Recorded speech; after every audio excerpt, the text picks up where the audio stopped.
शासकीय कर्मचाऱ्यांच्या संपाचा फटका बसला सिल्लोड तहसील कार्यालयाला. सिल्लोड तहसील कार्यालयामध्ये सुखसुखाट.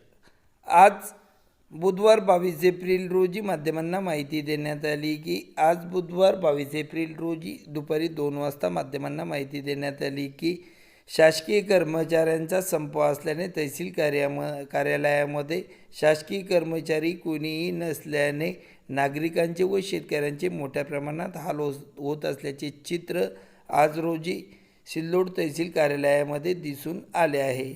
संप सुरू असल्याने कोणतेही कर्मचारी सदरील कार्यालयामध्ये हजर नसल्याने सदरील तहसील कार्यालयामध्ये सुखसुखाट दिसून आला आहे. तहसीलच्या विविध प्रमाणपत्राच्या कामानिमित्ताने अनेक ग्रामीण भागातील शेतकरी चक्रा मारून या ठिकाणाहून परत जात असल्याचे चित्र या ठिकाणी दिसून येत आहे.